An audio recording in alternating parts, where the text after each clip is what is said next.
ya habíamos comenzado a revisar el día de ayer cuando hacíamos alusión a la regulación. Hay un aspecto que necesitamos recapitular para entenderlo de mejor manera, ¿no? Que ya el día de ayer mencionábamos a los tres grandes sistemas regulatorios, ¿no? En ese sentido, cuando hacemos alusión a los sistemas regulatorios en nuestro país en particular, tenemos que referirnos necesariamente a lo que es en sí resultado de una serie de transformaciones que se fueron operando, como les decía, desde 1985. O sea, el Decreto Supremo 21060 de 1985 trajo consigo una necesidad de reforma. No solo se reformaba el aparato estatal, sino también la forma en la que la administración pública iba a operar. ¿Por qué? Porque estábamos en un paso de transición en la que el Estado tenía una fuerte presencia en la economía, en las fuerzas vivas dentro de la sociedad, para que pueda propiciarse una transición hacia el sector privado. Entonces damos una suerte de giro de 180 grados hacia el sector privado, lo que denota que el Estado tiene que asumir un nuevo rol. Y ese rol en particular se concentró en la esencia de la regulación, bajo la premisa de que la función reguladora del Estado tiene que ser ahora la que predomine, porque ya no va a ser el promotor, o sea, ya no va a ser el que desarrolle la actividad dentro del mercado, porque esta va a quedar en manos del sector privado. Pero esta faceta de la actuación del sector privado, que se materializa en el sector de intermediación financiera a través de las denominadas EIF o las EIFs, las entidades de intermediación financiera, tienen que estar bajo estricto control y seguimiento de parte del Estado, ¿no? Lo que nos lleva precisamente a un parámetro de regulación. Que anteriormente el Estado básicamente era pues juez y parte, era el encargado de movilizar al sector financiero y a la vez regularse a sí mismo. Entonces, el cambio trascendental se mueve a ese enfoque donde el Estado asume ese rol, asume esa competencia reguladora para fiscalizar lo que acontece con el sector privado y lo que quede del sector público, porque tampoco es que se ha abandonado todo el ámbito de la participación pública del Estado a partir del 21060 en el régimen financiero, sobre todo porque predomina todavía la presencia del Banco Central de Bolivia, del cual hablaremos un poco más adelante por sus particularidades. Pero la circunstancia cobra un énfasis particular en lo que concierne al sector privado, en términos precisamente de regulación. Estas reformas, que son conocidas como las reformas de primera, segunda y tercera generación, aunque esta última comentan que quedó trunca, se fueron orientando a diferentes ámbitos. La primera, obviamente, era una reforma de carácter económico. La segunda, ya una reforma de carácter político o política. Y la tercera era una reforma en términos de la administración pública por medio del advenimiento de una serie de disposiciones legales que ponían en agenda la labor y el rol que ejercitaría de aquí en lo sucesivo el Estado, ¿no? Ahí podemos citar a la ley de descentralización administrativa, la ley de participación popular, la ley del sistema de regulación sectorial, así como también ya en el ámbito específico del campo financiero, la ley de bancos y entidades financieras, ¿no? Que pone de manifiesto precisamente el parámetro de regulación a través de uno de los grandes sistemas. ¿Qué sistemas se generaron en ese interín entre 1985 y 1995? El CIRESE, mediante la ley del CIRESE, la ley del Sistema de Regulación Sectorial, el CIRENARE, que fue ratificado mediante la vigencia de la ley 1700, la ley de la ley forestal, y el CIREFI, que se manifestaba a través de la determinación de la ley de bancos y entidades financieras, ¿no? Que modifica, perfila y determina un nuevo enfoque de regulación en nuestro país y además establece un parámetro de diferenciación respecto a tres elementos o tres conceptos que hasta aquel entonces se concentraban en uno solo, ¿no? El predominante era el de fiscalización, o sea, el Estado había asumido una lógica más de control que se materializaba en los tres sectores en lo que conocemos como un ejercicio de fiscalización. Pero con la ley de bancos y entidades financieras y con las modificaciones operadas a partir de las reformas de tercera generación, vimos por conveniente de que la fiscalización requiere de dos estadios previos. Un estadio de supervisión y un estadio regulatorio. El ámbito regulatorio entra en una lógica de determinación normativa. No puedes supervisar algo que no cuenta con reglas, que no cuenta con alguna determinación específica de las exigencias que tienen que cumplirse por parte de los diferentes sujetos que integran la estructura a ser regulada o la estructura a ser supervisada. Por lo tanto, al contar ya con la normativa de soporte de la actividad financiera, sectorial, en recursos naturales renovables, dentro de los tres sistemas, es posible que tú puedas ejercitar también una categoría o una competencia de supervisión. El hecho de que puedas acompañar, básicamente, lo que acontece al interior del sistema en el que te encuentras, ¿no? Entonces, la supervisión ya involucra en el ejercicio de una competencia ejercitada por los órganos de regulación con el propósito de acompañar el desarrollo de las actividades de cada sector regulado. Y a consecuencia de esa competencia, se activa la labor de fiscalización, que se concentra sobre todo en un ejercicio de control.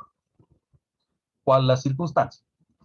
El parámetro regulatorio es previo, ¿no? Bajo la ley de causalidad jurídica. No puede existir una regla que sea posterior al hecho que pretenda ser regulado. Más bien, la norma tiene que ser antecesora del hecho a ser supervisado y regulado y de alguna manera también fiscalizado. La supervisión viene a ser un ejercicio continuo, permanente y durante el desarrollo de las propias actividades. Y la fiscalización suele ser un ejercicio post, ¿no? El control suele ser una verificación después de que se han efectuado o se han llevado a cabo las diferentes operaciones que conlleva la labor del sistema que se encuentra regulado.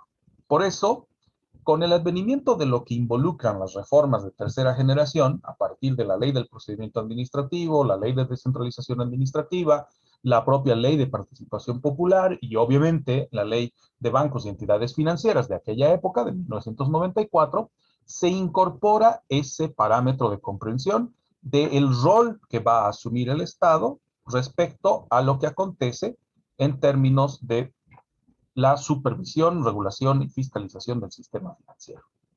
Algo que en su momento la Superintendencia de Bancos no pudo apreciar, pero que también luego de un interín bastante importante y un hito que enseguida vamos a tocar, pues sí se comprendió la incidencia, la importancia de un marco regulatorio previo, de una supervisión efectiva y de una fiscalización también efectiva, ¿no? Respecto a las circunstancias que conlleva o que connota el desarrollo de funciones de un ente de regulación como el que tenemos en análisis en este instante, ¿no? En el caso de la Superintendencia de Bancos y entidades financieras. Tome muy en cuenta este factor, porque como les decía, pues hay una incidencia muy importante en la diferencia que existe entre lo que es el marco regulatorio como carácter previo al desarrollo de la labor de supervisión y a la labor de fiscalización, respecto a lo que el Estado va a asumir a través de los entes de regulación que integran los tres grandes sistemas, CIRESE, CIRENARE, CIREFI, dentro de los cuales obviamente nosotros le vamos a dar un énfasis mayor a el CIREFI, porque es preciso el que se vincula de manera directa a una regulación financiera, ¿vale? De ahí la incidencia o la importancia de entender estos tres conceptos: el parámetro regulatorio, el parámetro de supervisión y de fiscalización, y cómo se ejercita este al interior de las entidades estatales vinculadas al régimen de fiscalización antes y también a la fecha con relación a lo que acontece con vinculación a ASFI, ¿no? Como ente de regulación del sistema financiero.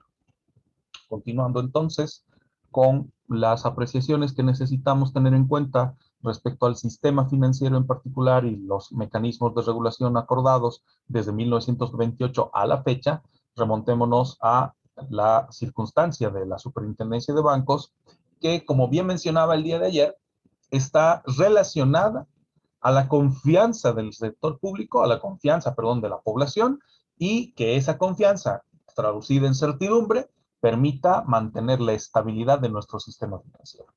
Porque no hay nada peor que la incertidumbre o los rumores que puedan generar algún tipo de incidencia negativa respecto a lo que acontece en la gestión de las finanzas nacionales. Dos son los propósitos entonces que salen a relucir de dicha actuación: proteger los depósitos del público y mantener la solidez y estabilidad del sistema financiero. Si bien estas fueron las dos metas o propósitos que se fijaba la Superintendencia de Bancos antes incluso de llegar a ser Superintendencia de Bancos y Entidades Financieras, y ni qué decir luego ASFI, ¿qué fue lo que pasó? Si entre 1985 y 1989 e inclusive extendido hasta 1992-93, tuvimos todavía sendos problemas en cuanto a la regulación del sector financiero. Si no fuera así, nunca hubiéramos llegado a tener o nunca se hubiera llegado a propiciar un hecho tan complicado como los descalabros financieros a los que hacíamos alusión el día de ayer, ya que al referirnos, por ejemplo, a lo que aconteció entre 1985 y 1992, 93 e incluso 1994, es imprescindible hablar de los casos Finsa, Multiactiva, Orcobol, los voy a ir anotando. Doctor, una preguntita. Que se difunda, se esparza un rumor falso sobre la estabilidad de un banco diciendo que va a quebrar o cosas por el estilo, ¿puede ser catalogado como terrorismo financiero? Hoy sí, antes no. Oye, muchas gracias. Con todo gusto. A ver, mencionaba que entre 1985 hasta más o menos mediados de 1992, los casos de Finsa, Multiactiva, Orcobol y otras microfinancieras propiciaron un descalabro en el sistema financiero, primero por un fenómeno especulativo y también por la distorsión que habían incorporado dentro del mercado. ¿Por qué distorsión? Porque las EIF de aquella época, las entidades de intermediación financiera, en lo que concierne a su tasa activa y también su tasa pasiva, jugaban en torno a determinaciones obviamente basadas en riesgo, donde las tasas activas, en general, casi un promedio, si quieren, de las tasas de crédito, oscilaban entre un 9 hasta un 18%, con algunas ligeras variantes, a veces un poco menos, a veces un poco más. Y en la tasa pasiva teníamos una oscilación entre el 1,7% hasta un 2,4%. Que esas eran prácticamente las tasas que te ofertaban de rendimientos a tus cajas de ahorro, depósitos a plazo fijo, cuentas corrientes y otras operaciones de captaciones. ¿Qué distorsión y qué fenómeno especulativo generó la llegada de Multiactiva, Finsa, Orcobol y tantas otras más en ese sentido? Pues la mayor parte de estas entidades habían introducido variaciones con relación a la tasa pasiva, o sea, la tasa que obliga a la entidad financiera a pagarle al ahorrista un porcentaje por la movilización de su capital, que en este caso superaban ese 2,4% o 3% en el mejor de los casos de aquella época para asentarse en un 18, en un 22 e incluso hasta en un 30%. Obviamente, como bien mencionaba el día de ayer, cuando tú al mercado le ofreces esto, el hecho de que vayas a colocar tu dinero, vayas a entregar tu dinero como ahorro, o a una caja de ahorro, o una cuenta corriente, o un DPF, a una entidad de intermediación que te ofrece un rendimiento del 18% anual en comparación al 1.7 y 2.4 promedio que teníamos en la fecha, o a la fecha, pues no deja de ser algo llamativo. Y debió haber sido llamativo ¿para quién? Para la Superintendencia de Bancos. ¿Por qué? Recordemos que la Superintendencia de Bancos, de acuerdo a su propia esencia, busca proteger los depósitos del público y mantener la solidez y estabilidad del sistema financiero. Si nosotros hacemos énfasis en el último punto, mantener la solidez y estabilidad del sistema financiero, es imposible que no se activen nuestras alarmas, siendo Superintendencia de Bancos, si consideramos que lo hecho por FINSA, Multiactiva y Orcobol puede llegar a constituir una operación financiera excesivamente riesgosa. Doctor, una preguntita. Y ¿Qué eran estas instituciones de Orcobol, y no sé cuántos, estas tres que mencionó? ¿Qué eran? ¿Qué hacían? ¿En qué microfinancieras. estaban? Básicamente eran microfinancieras que no entran en la categoría de banco, tampoco entran en la categoría de cooperativas, sino que ingresan en una suerte de estadio intermedio, una suerte de limbo dentro de la regulación, porque, por un lado, tenían facetas de una mutual, que es algo similar a una cooperativa, es una entidad que está vinculada al apoyo mutuo, el hecho de que tú aportes y aportes a la entidad y que sean los mismos recursos o el mismo capital que es aportado por los participantes que luego se pueda distribuir a través de colocación de crédito, ¿no? Que esa es un poco la esencia de una mutual, ¿no? Que hoy la veríamos más en la lógica de una banca comunal, ¿no? Pero que llamaba la atención, que rompía el esquema de lo que acontecía con las entidades formales, con los bancos y cooperativas de aquel entonces, incluso las propias mutuales constituidas de manera formal, como es el caso de Mutual Guapay, Mutual La Paz, Mutual La Promotora, Mucepol, etcétera, ¿no? Dentro de las que existían y algunas todavía siguen existiendo a la fecha. Y esto es... Doctor, perdón, disculpe, continúa. ¿no? Con tu gusto, adelante. Doctor.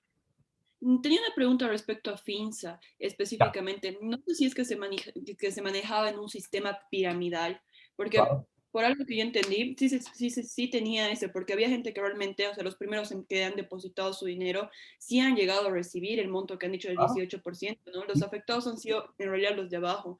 Y creo que ahora, bueno, más allá de todas las regularizaciones que deberían haber habido, un sistema piramidal está totalmente prohibido en muchos países, ¿no? Es ilegal. Sí, precisamente, pero a ver, hay que hacer algunas apreciaciones en particular y que tienen mucho que ver con lo que voy a terminar de poner en este punto y enseguida les explico lo que Valeria comentaba del sistema piramidal. ASFI y obviamente antes la Super de Bancos y luego la Superintendencia de Bancos y Entidades Financieras, entre las dos denominaciones que recibió, y hoy ASFI, para mantener la solidez y estabilidad del sistema financiero, tienen que estar atentos a operaciones financieras excesivamente riesgosas, primero, así como también operaciones fraudulentas.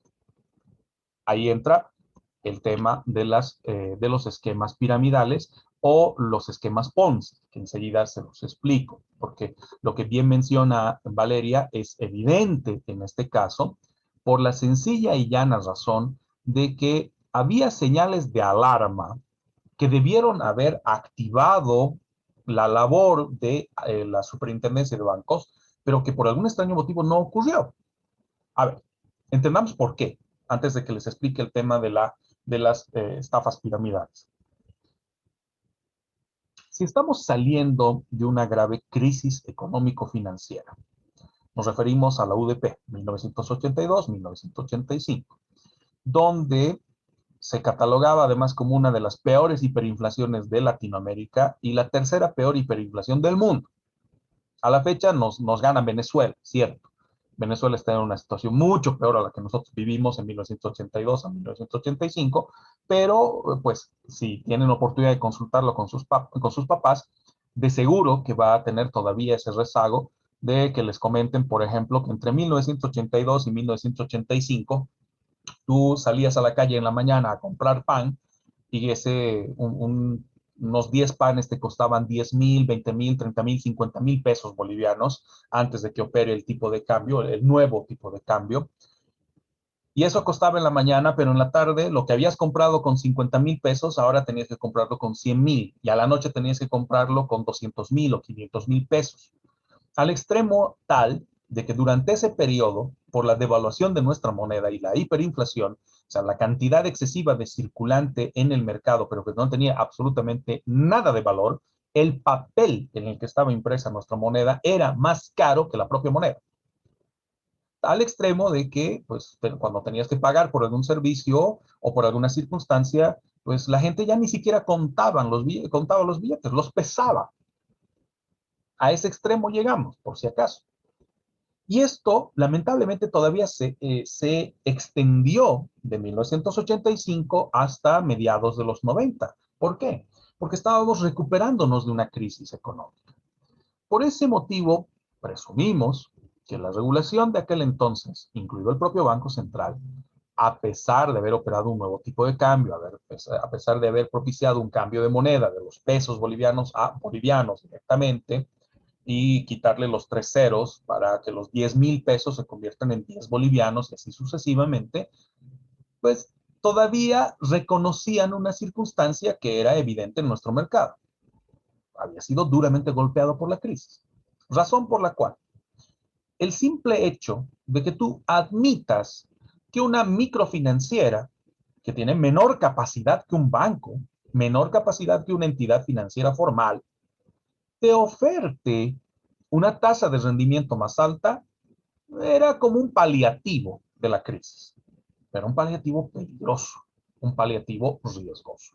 Y ahí entra el esquema Ponzi, o ahí entra también el esquema piramidal al que hacía alusión Valeria hace un instante. ¿Por qué? Doctor, una preguntita, no sé si sería posible, disculpe por cortarlo, antes de dar inicio a lo que es la estafa piramidal, quería, bueno, justamente ha mencionado varios términos a lo largo de la clase que puede ser mutuales, microfinancieras y tasas de rendimiento. Ya. Doctor, yo no sé qué significa ninguno de estos términos. Quería pedirle si es que me podría explicar. Claro que sí, a todos en realidad, ¿no? A ver, vamos entonces por partes, permíteme un instante, de todas formas igual vamos a utilizar pizarra para que se pueda comprender más fácil. Cuando hablamos de las entidades de intermediación financiera, las EIF, hacemos alusión a las entidades básicas o genéricas donde concentramos a la banca, concentramos a las cooperativas. Pero resulta que dentro de la tecnología crediticia, que ese es el término que se maneja, no por hacer alusión a el manejo tecnológico, sino a la estructura de las financieras, de las entidades financieras. Reconocemos a este tipo de entidades generales y también reconocemos a las microfinancieras. ¿Cuál es la particularidad? Banca, sobre todo, y cooperativas tienen un destino de acreditar a empresas y acreditar a personas naturales. Al decir acreditar, estamos haciendo alusión a la colocación de créditos, ¿vale? Cuando ya hablamos de las microfinancieras, su énfasis está ligado a un servicio vinculado a personas naturales. Supongamos el caso, soy Incruz, ¿no? Una concesionaria de vehículos. Si yo como Incruz necesito sacar un crédito, no voy a recurrir a una microfinanciera, voy a recurrir a la banca, excepcionalmente a una cooperativa, dependiendo la estabilidad de la cooperativa y su característica. Pero lo más común, voy a la banca. Primero porque estamos hablando de montos superiores, estamos hablando de medio millón, 1 millón, 5 millones, 10 millones, 20 millones, etcétera, ¿no? Porque además va ligado a la idea de empresa. Yo como persona natural también puedo recurrir a la banca, pero se supone que tengo que estar en el estándar cercano al de una empresa, por lo menos al de una pyme, una pequeña y mediana empresa. Porque si no, no alcanzaría a las condiciones establecidas por la banca. Ojo, estoy hablando de lo que acontecía entre 1985 y 1993, 94. Cuando surgen las microfinancieras y que se enfocan sobre todo estas microfinancieras a lo que involucra, en este caso, la cobertura de necesidades del público en general, o sea, de las personas naturales, ¿qué es lo que ocurre? Primero, se produce una reducción de los requisitos exigidos para poder acreditar a personas naturales, o sea, para poder colocar créditos. Pero para poder hacer aquello, la microfinanciera lo que necesita es circulante, necesita capital. Entonces, paralelo a esa reducción de requisitos, se produce una apertura a las captaciones. ¿Y cómo podemos incrementar las captaciones? La forma que encontraron las microfinancieras en aquel entonces estaba ligada a la tasa pasiva. ¿Qué iba a pasar con la tasa pasiva? Iba a aumentar.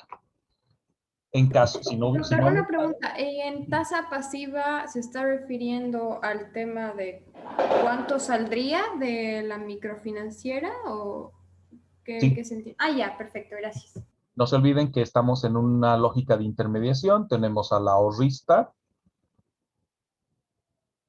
frente al deudor, intermediado por la EIF, la entidad de intermediación financiera.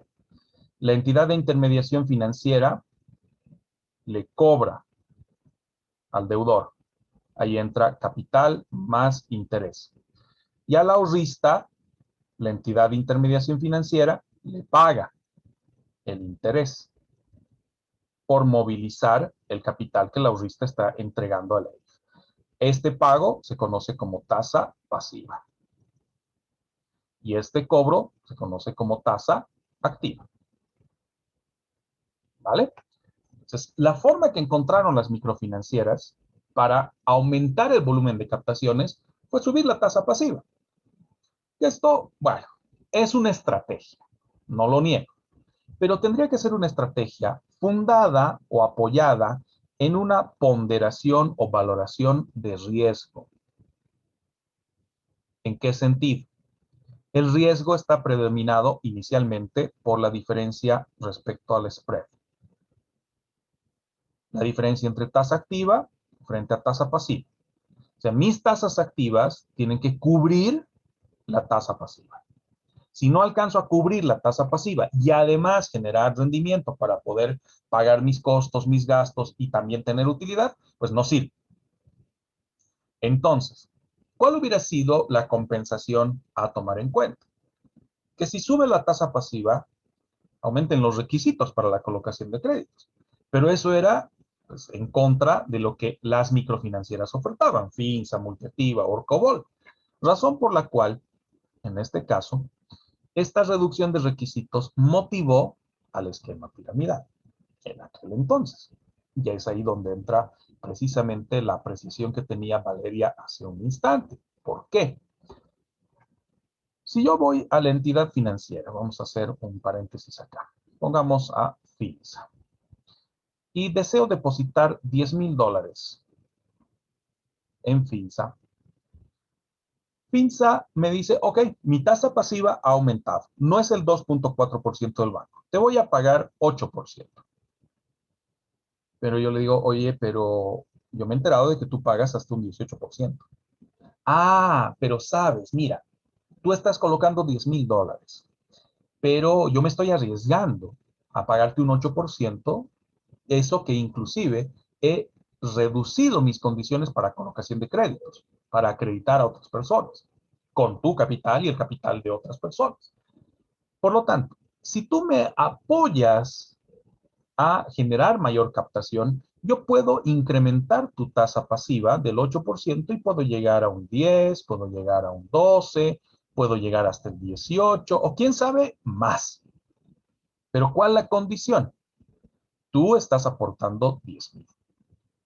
Pero si favoreces a que una tercera persona aporte 1,000, sumado a tus 10,000, yo a esta persona que está aportando $1,000, le voy a dar su 8%. Pero a ti, por esos $1,000, te voy a premiar con un 10%. Ah, si traes una cuarta persona que aporte los mismos $10,000 que tú aportas, yo a esa persona le voy a dar el 10% y a ti te voy a dar el 18%. ¿Qué sucedía? Un esquema piramidal. Tú entras como parte de la microfinanciera, aportante a la microfinanciera, pero hay 3, 4, 5, 20, 30, 60 personas detrás tuyo a quienes has convencido de que es un buen negocio. Que a su vez ellos puedan convencer a otros que es buen negocio y puedas generar mayor captación. O sea, me ayudes a generar mayor captación porque con mayor captación te pago tu 18%. Sin la captación que requiero, te pago solo tu 8%. Ese es el esquema piramidal. Ahora, ese esquema piramidal podría ser sostenible hasta cierto punto, pero ya cuando entra en la lógica de un esquema Ponzi, una estafa Ponzi, ¿qué ocurre? Esta tercera persona que ha aportado los $1,000 es la que ayuda a pagar ese 10%. O sea, el interés lo está generando con el capital de esta persona. Y este 8% lo genera con parte del capital de esta cuarta persona. Entonces, necesariamente, la entidad financiera se elude o se inhibe de generar utilidades porque en teoría las está pagando con el ingreso de captaciones. O sea, no hay colocación real, sino que más bien estoy aprovechando que varias personas están colocando sus fondos y con ese capital pago a los que iniciaron la operación. Entonces, estás generando un hueco o estás cavando un hueco para cubrir otro, por si acaso. Entonces, a eso se denomina un esquema Ponzi. No solamente una pirámide, sino también una estafa piramidal o un esquema Ponzi. Eso fue lo que pasó con Finsa, con Multiactiva, con Orcobol y con tantas otras microfinancieras. Estas fueron las 3 más sonadas por las quiebras estrepitosas y el escándalo que se propició, en el caso Finsa, sobre todo con la muerte de su principal ejecutivo o responsable. ¿Dónde estaba la super de bancos durante ese entonces? ¿Dónde había Doctor, quedado?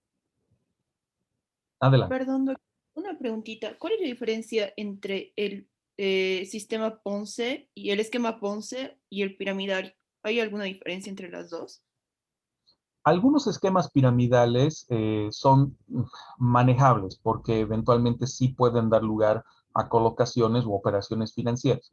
El esquema Ponzi en realidad es una estafa, ¿no? El esquema Ponzi no lleva a cabo ningún flujo de capitales, o sea, no es que el dinero que ingresa por captación va a ser destinado a colocación, sino que sencillamente se capta para el objeto de pagar los intereses 1 mes, 2 meses, 3 meses, hasta que más o menos tenga cierta certidumbre en los que depositan y después desaparece por completo o ya empieza a fallar o hay retrasos en los pagos porque no ha habido captaciones, porque son las que generan la supuesta utilidad para el beneficio de quien soporta.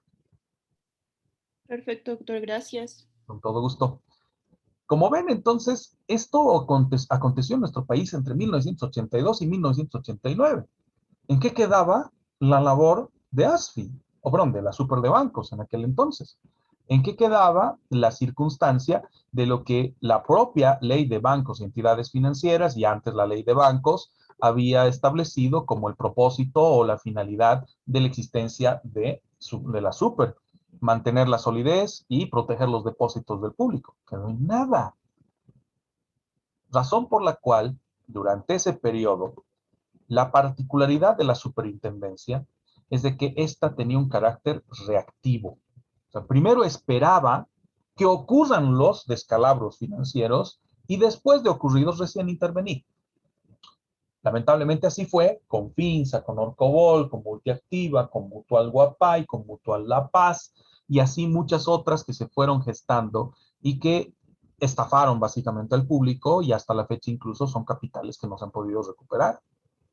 ¿Y esto del sistema Ponzi no ve, Doc? Sí, claro. Esto en Santa Cruz, por ejemplo, ocasionó inclusive una ola de suicidios.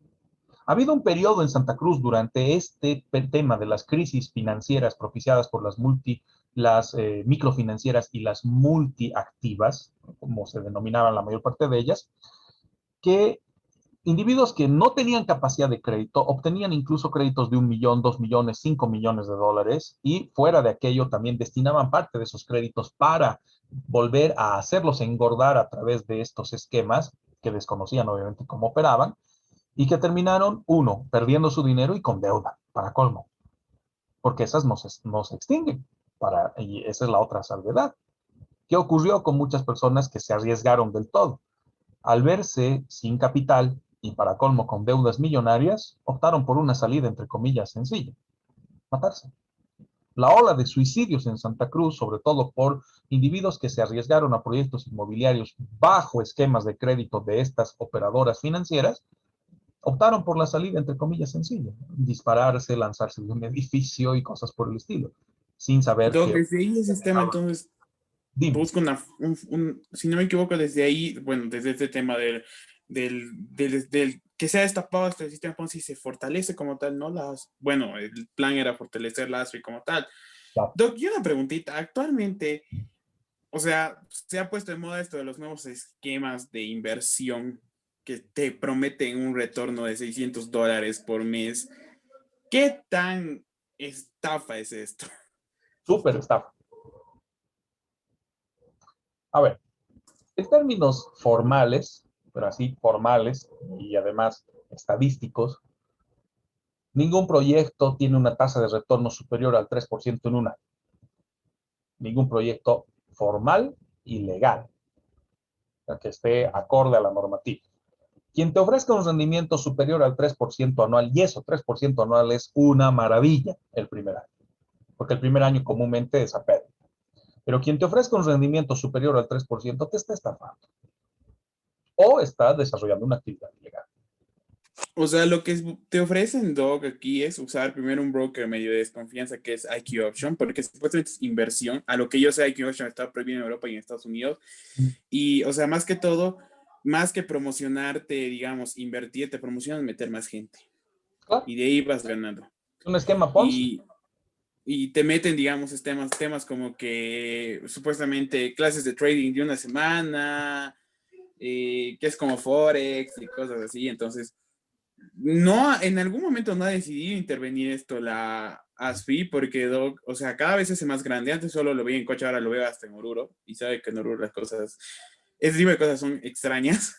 Y aparte de eso, Doc, el tema este de que viene de otros países latinoamericanos y ingresa por Perú, Chile, se extiende a Colombia, pero tú no ves a gente, digamos, de Europa, de Estados Unidos o hasta de Asia, digamos. Y es raro, digamos.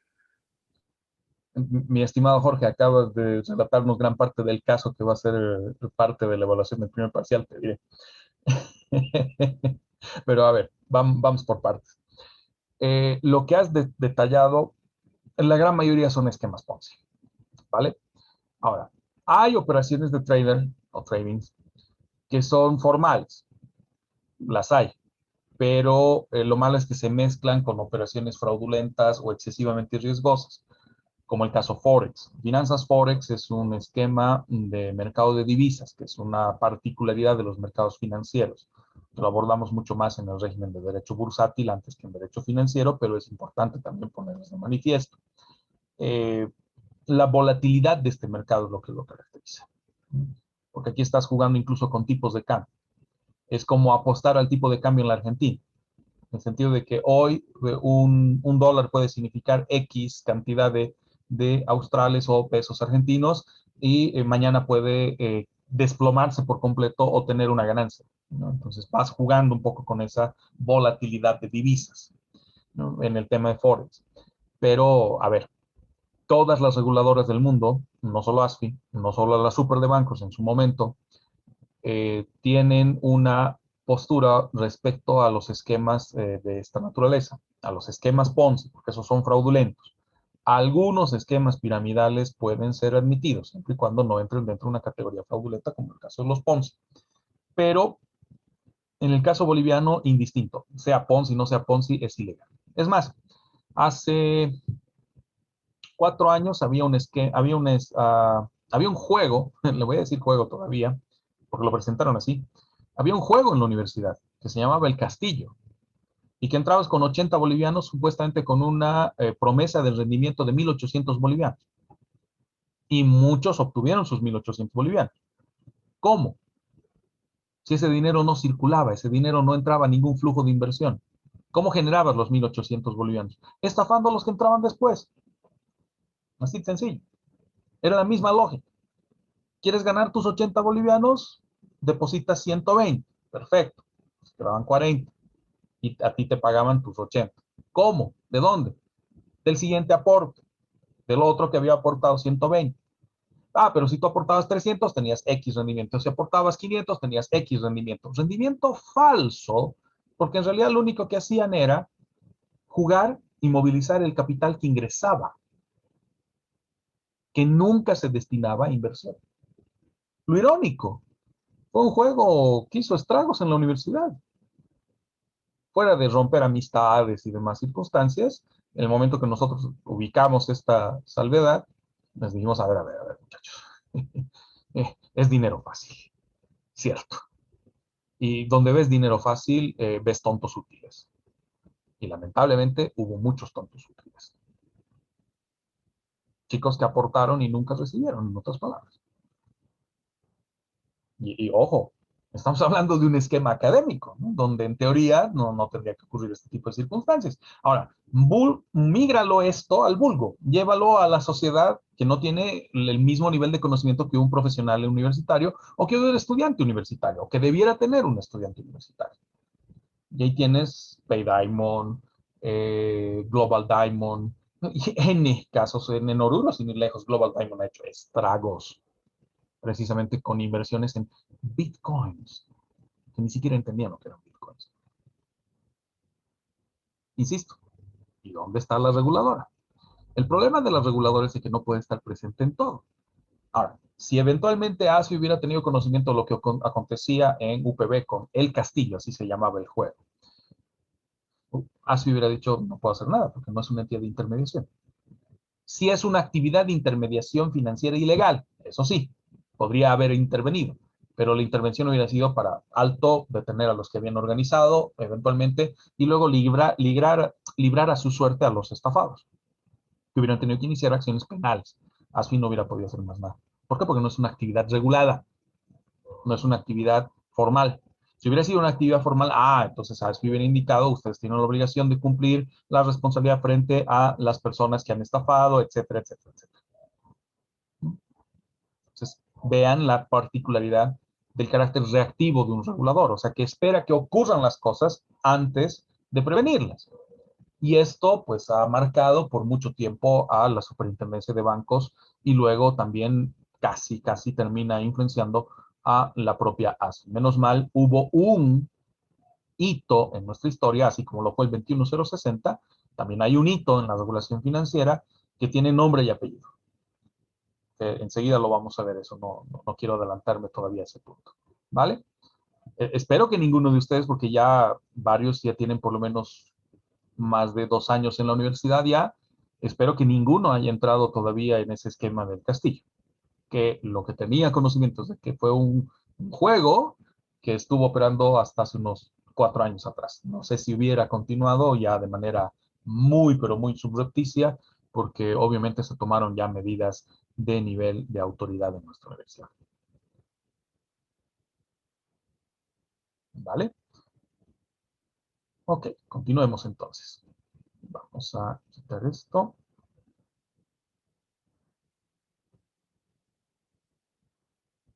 Ahora, ¿cómo llega a ser ASFI? Para entender eso, debemos remontarnos a la historia de la Superintendencia de Bancos. Y esa historia nos remonta a 1867 y 1871. Durante ese pequeño periodo se propicia la conformación y constitución, o creación, si quieren, de los 3 primeros bancos de Bolivia. El Banco Boliviano, el Banco de Crédito Hipotecario, ambos de carácter público, eran bancos con emprendimiento público, o sea, es el propio Estado el que los propició, y en 1871 el primer banco privado de Bolivia, el Banco Nacional de Bolivia, que viene a ser una de las instituciones, la institución, mejor dicho, más antigua dentro de la banca a la fecha. Las dos primeras desaparecieron, ¿no? El Banco Boliviano y el Banco de Crédito Hipotecario, que eran emprendimientos públicos, terminaron desapareciendo incluso a finales del mismo siglo. El Banco Nacional de Bolivia se mantiene todavía hasta nuestros días. Pequeña curiosidad, el Banco Nacional de Bolivia fue constituido y fue creado en la localidad de Calama, cuando Calama todavía era Bolivia, ¿no? 8 años antes de la Guerra del Pacífico. ¿Por qué creen que la constitución del primer banco privado de nuestro país se haya propiciado en Calama y no en La Paz, en Sucre o en Cochabamba? Tal vez por el movimiento fronterizo. Exacto. No se olviden que en la historia de los bancos, en esencia, siempre han estado vinculados a la actividad mercante y portuaria. ¿Y qué mejor que situar su plaza principal en una ciudad portuaria y mercante, Calama, ¿no? Que en este caso pues era la que concentraba la actividad la actividad mercantil o la actividad mercante de el transporte de mercadería por vía del Pacífico. De ahí la esencia. Ahora, más allá de la creación de los bancos, nos interesa la regulación. Porque la existencia de un banco privado, a diferencia del banco público, porque es el Estado controlando al propio Estado, pero ya cuando existe un banco privado, ya denota el advenimiento de nuevas reglas. Y reglas que además puedan establecer alguna línea de relación Estado-sector privado. Es así que el propio Banco Nacional de Bolivia fue el disparador o el que motivó a que nuestro Estado, a través de las autoridades pertinentes, pueda gestar la primera regulación normativa del sector financiero, con la ley del 17 de agosto de 1871, que era una ley incipiente, era una ley que a duras penas comprendía lo que es el movimiento bancario, ni qué decir financiero actual, y que a pesar de aquello, pues denotaba por lo menos el interés del Estado en normativizar una actividad que hasta aquel entonces era eminentemente privada, porque los bancos existían ya hace mucho tiempo. Es más, el advenimiento del primer banco de nuestro país en 1861 tiene un rezago importante respecto a lo que acontecía en el mundo. No nos olvidemos que incluso hay referencias de banca en la labor de Moisés y de Abraham. La mezquita de Abraham, por ejemplo, tenía la funcionalidad, más allá de lo religioso, más allá de las circunstancias vinculadas al credo y la fe, la mezquita de Abraham era una de las responsables precisamente de acreditar la comercialización de la época. O sea, fuera de ir y rezar en la mezquita, tú ibas y dejabas tu dinero, porque era el sitio más seguro que existía. Pues, imagínense, estamos hablando de más de 2000 años atrás, mucho más de 2000 años. Entonces, vean lo que ha demorado en nuestro país, en nuestro caso, en constituirse una banca de esta naturaleza, ¿no? Porque durante la colonia lo que predominó eran las arcas estatales o las arcas de la monarquía, las arcas pues del reinado, que eran administradas por el Virreinato de la Plata y el Virreinato de Lima, que eso es una referencia mucho más antigua. Ahora, en el tema de la ley de bancos, la ley del 17 de agosto, que fue incipiente, pero fue punta de lanza, fue la primera que abrió la necesidad y el debate de una regulación bancaria, derivó luego en 1890 a la promulgación de la ley de bancos y emisión de comercio. No nos olvidemos que durante ese periodo contábamos con el Código de Comercio o el Código Mercantil, perdón, de Santa Cruz de 1832, perdón, y que en 1890 fue remozado o actualizado en relación a lo que involucraba la vinculación mercantil y comercial de una actividad bancaria, ¿no? Y la necesidad de regular estos aspectos, con el advenimiento ya del reconocimiento de las cajas de ahorro, las cajas de ahorro, las cuentas de depósito, todavía no existían cuentas corrientes, y alguno que otro servicio bancario involucrado, como las cajas de seguridad, así como también los mecanismos de acreditación, ¿no? En el caso, lo que hoy conocemos como boletas de garantía. El punto más destacado de esta ley de bancos y de emisión de comercio de 1890 fue la creación del primer órgano de regulación con el inspector general del sector bancario y la constitución del primer inspector. Sin embargo, debemos tomar en cuenta que hay un factor de por medio. 1890 nos veníamos saliendo de los pormenores de la Guerra del Pacífico, ocurrida en 1879, y que todavía arrastraban gran parte de las incidencias de lo que había acontecido en nuestro país. Razón por la cual la labor de ese primer inspector general fue simplemente retórica. No tuvo una esencia práctica, formal y oportuna que realmente valga la pena de mencionar o de acreditar. Sin embargo, en 1891, que se propicia el nombramiento del primer inspector general, abre la puerta a ir trabajando de mejor manera un esquema regulatorio que lamentablemente tuvo que esperarse o tuvo que suspenderse hasta inicios del siguiente siglo, 1900 en particular. Y entre 1901 y 1920, ya la Inspectoría General, luego de haber dejado atrás todo lo que fue el periplo de la Guerra del Pacífico hasta la firma del Tratado de Paz y Amnistía de 1904, y lo que involucró en su momento una transformación o un replanteo de la administración pública boliviana, trajo consigo también nuestra apertura a un parámetro internacional. Y dentro de esa apertura, en 1920, llega a Bolivia la misión Kemmerer, que entre 1920 y 1928 logró sacar adelante dos grandes instituciones para el sector financiero. Banco Central de Bolivia en 1922 y Superintendencia de Bancos en 1928. La misión Kemmerer, que había iniciado su periplo a lo largo de toda Latinoamérica y Sudamérica en particular, tenía precisamente esa intención, el hecho de estandarizar criterios de manejo económico-financiero en torno a la conformación de bancos públicos, en este caso bancos centrales, con la particularidad que estos denotan respecto a lo que acontece en dichas entidades y su relación con el mercado, que la vamos a profundizar mucho más en el tema de política financiera y la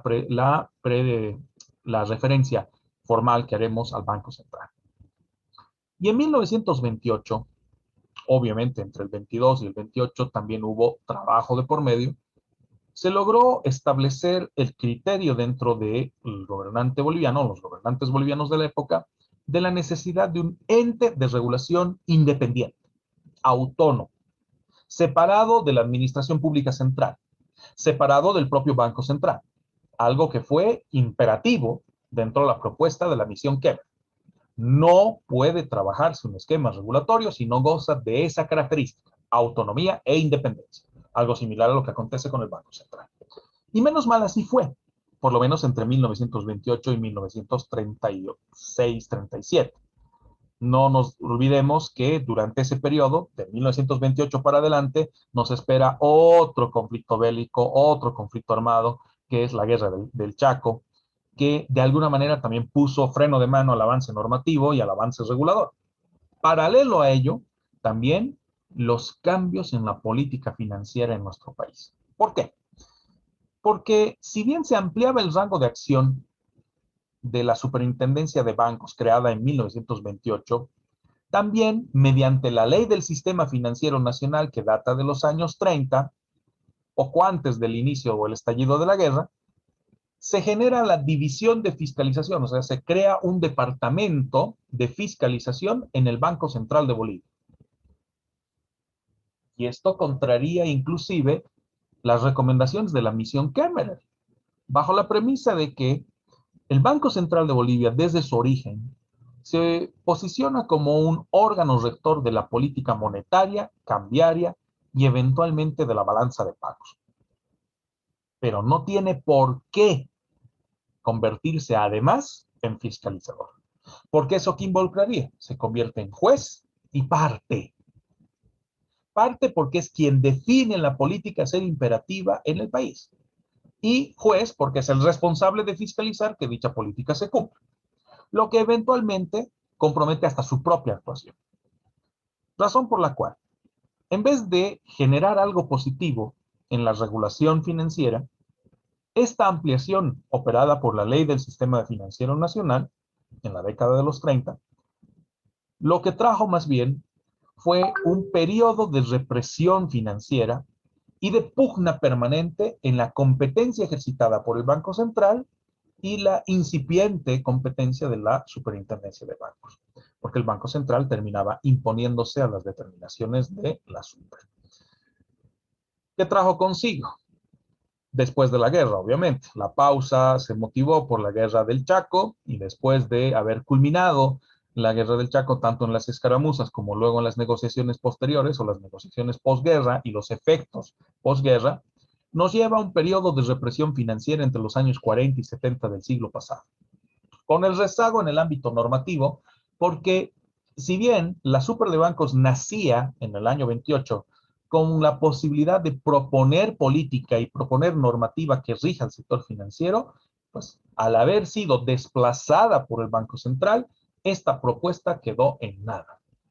O sea, para colmo, ello, ¿no? Que el Banco Central, que debió haber promovido un adelanto normativo o un cambio normativo importante, no lo pudo hacer, generando una crisis en las instituciones bancarias, el hecho de que las pocas instituciones bancarias que se habían consolidado, pues terminen haciendo aguas o terminen siendo reprimidas financieramente por el propio Banco Central y la intención del Estado de acaparar todo, porque es ahí donde surge precisamente la intentona de una economía estatizada o una economía basada en la presencia única del Estado sin dar lugar o sin dar cabida a emprendimientos privados.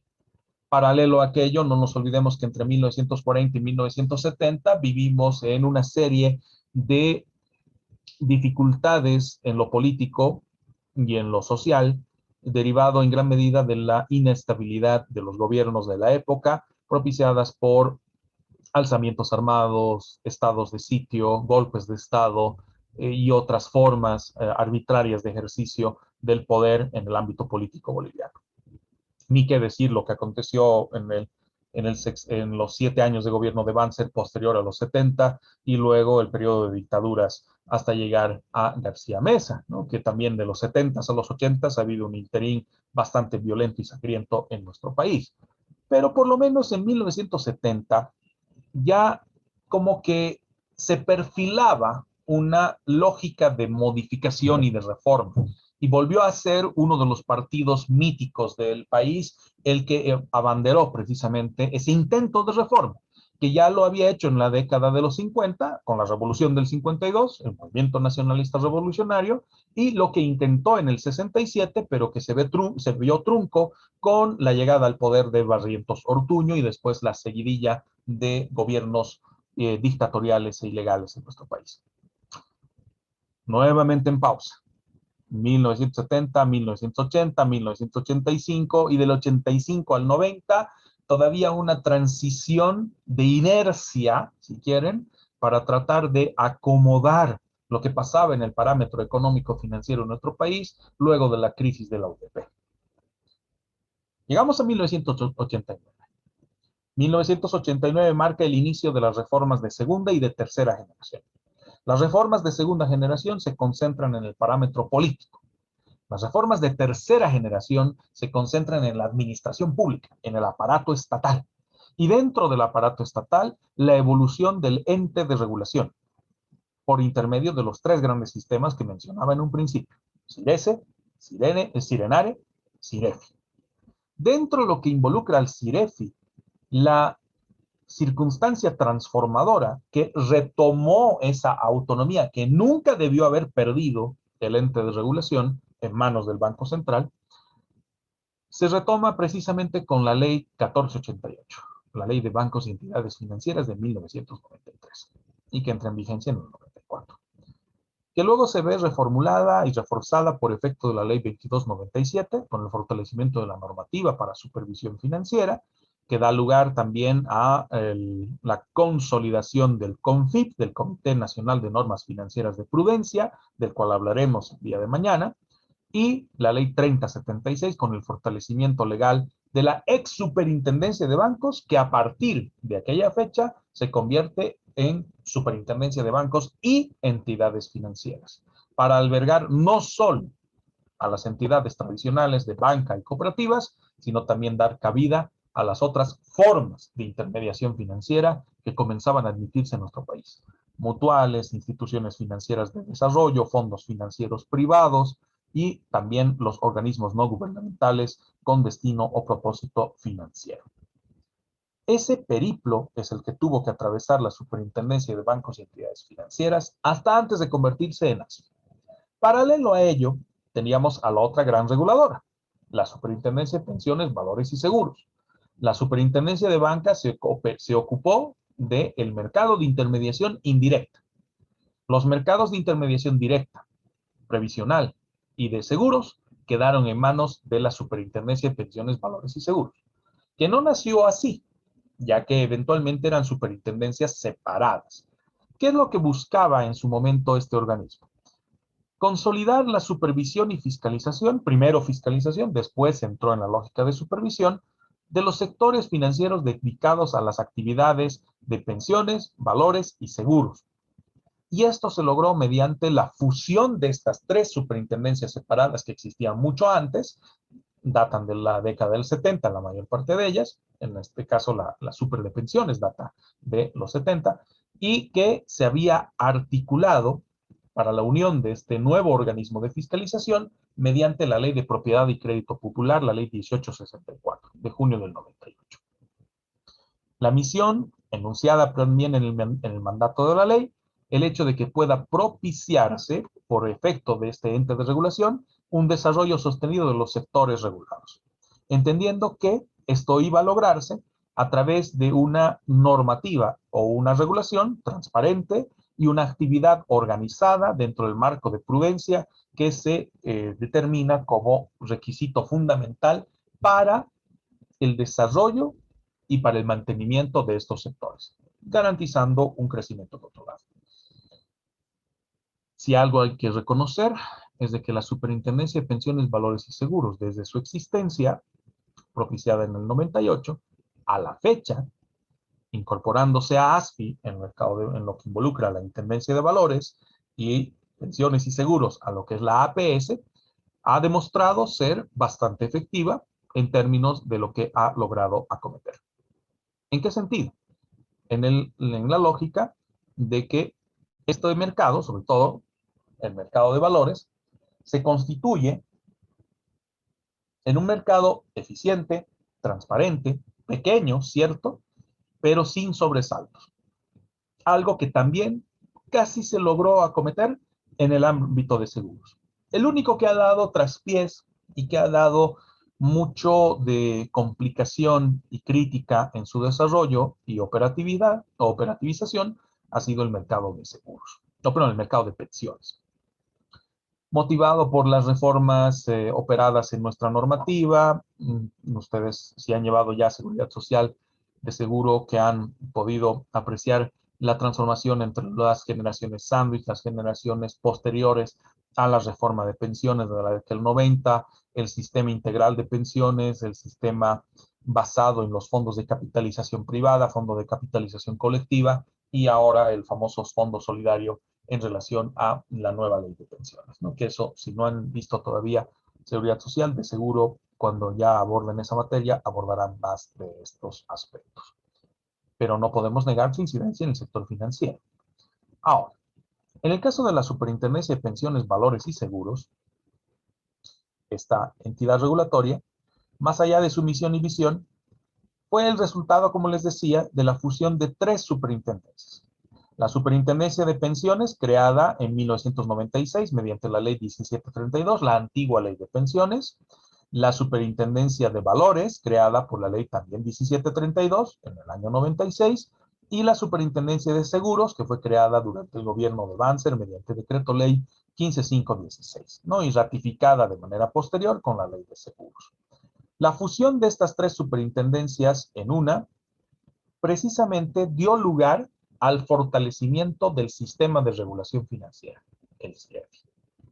Pero falta un cuadrante, falta un pilar dentro del SIREFI. Hemos hecho alusión a la Superintendencia de Bancos. Hemos mencionado a la Superintendencia de Pensiones, Valores y Seguros, la que luego, transformada en ASFI, profundizaremos mucho más en la materia de derecho bursátil, por la incidencia precisamente del sector de regulación del mercado de valores.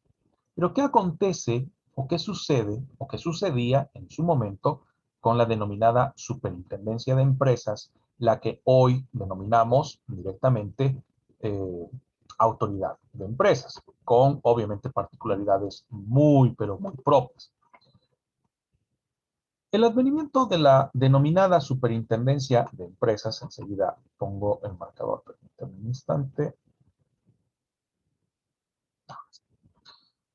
La Superintendencia de Empresas, como parte integrante del CIREFI, del Sistema de Regulación Financiera, parte de un reconocimiento de una dualidad de funciones. Por un lado, la Superintendencia de Empresas se concentra en una especie de regulación comercial para verificar el cumplimiento de los requisitos vinculados al REXA, al registro de sociedades comerciales, que luego sería transferido a Fundempresa y que actualmente sigue administrando precisamente el registro comercial. La Superintendencia de Empresas, entonces, en esta lógica más de corte comercial, lo que hace desde su origen es fiscalizar a las sociedades comerciales o empresas mercantiles en el cumplimiento de las obligaciones descritas en el Código de Comercio y en la normativa conexa. ¿Qué incidencia tiene entonces en el ámbito financiero? Se propicia esta incidencia como parte del CIREFI cuando la Superintendencia de Empresas se constituye en el organismo responsable de efectuar una valoración de la capacidad financiera y además crediticia de las sociedades comerciales próximas a liquidarse o disolverse. ¿Con qué objetivo? Evitar esto, evitar la liquidación y la disolución y liquidación. ¿Mediante qué? El rescate financiero.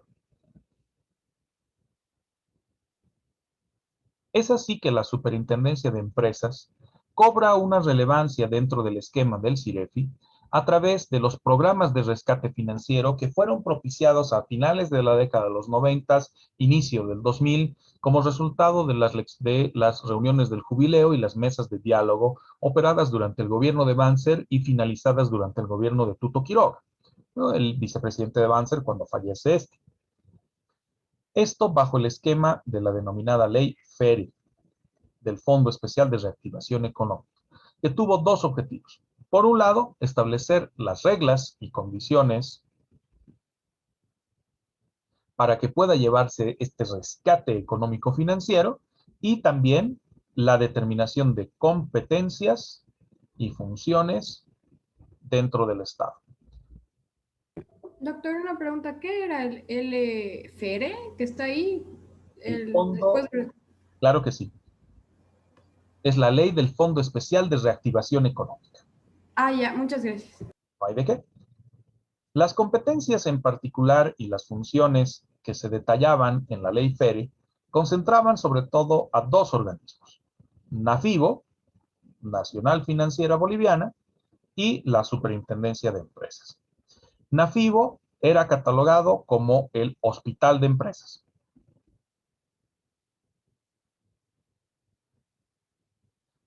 ¿Por qué el hospital de empresas? Porque estaba llegando prácticamente a las puertas de su muerte.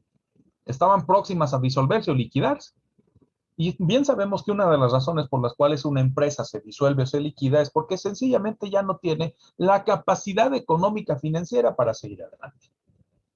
Por lo tanto, hay que dividirlas, hay que discernirlas, hay que ver cuáles sí tienen posibilidad de rescate y cuáles sencillamente ya están listas para los santos óleos. Y esto era lo que hacía la Superintendencia de Empresas. Si NAFIBO era catalogado como el hospital de empresas, la Superintendencia de Empresas era triage. O si quieren, era la sala de emergencias, antes de poder dar paso al hospital como tal, a la internación, si quieren. En otro sentido, llegaban las empresas y solicitaban de si podían o no ser incorporadas a los mecanismos de reactivación económica, ya sea mediante transformación, modificación societaria, obviamente la capitalización o la privatización en algunos casos, que daba lugar a utilizar fondos o del Estado o del sector privado que pueda apostar y arriesgarse por ellas, ¿no? Por dichas empresas.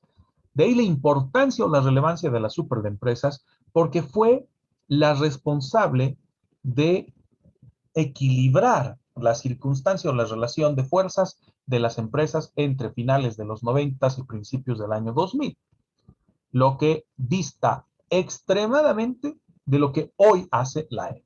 Hoy la EMP se ha vuelto a concentrar en este factor. Cuando bien, por efecto de la propia pandemia, se discute precisamente la necesidad de un rescate financiero y la vuelta a este ejercicio de funciones de parte de la Superintendencia de Empresas, hoy convertida en Autoridad de Empresas, para ver qué dentro del aparato productivo privado puede ser rescatado, ¿no? A través de un mecanismo que ya se comenta desde hace algunos meses, tanto en el gobierno anterior de Áñez como eventualmente en el gobierno de Arce, respecto a un rescate de empresas, que va a ser necesario por efecto de la pandemia, ¿no? Mucho más si se toma la amarga y dura determinación en este mes de marzo de volver a una cuarentena rígida, que muchas empresas que han sido ya bastante golpeadas por la pandemia el año pasado no lo soportarían este año. Entonces, ese tipo de circunstancias es una suerte de revisión de lo que había acontecido con un periodo de crisis que también tuvimos que atravesar, posterior a la UDP, posterior a los cambios estructurales del 85, posterior al nuevo enfoque de regulación y a la incidencia de un cambio normativo y regulatorio, así como de una estructura distinta de la administración pública en ese sentido. Habrá que ver. La verdad me deja más preocupado la idea de volver a darle competencias a la EMP en este sentido por la gente que se encuentra en este momento en la EMP, que a duras penas maneja el aspecto comercial y las circunstancias que denotan su función en ese rubro, como para darles nuevamente esta difícil tarea de una verificación y valoración de lo que acontece en términos de reactivación económica. ¿Por qué lo digo? Porque ya en la transición de las superempresas a la AEMP, se cortó y de mala manera todo lo que involucraba el proceso de reactivación económica de las empresas.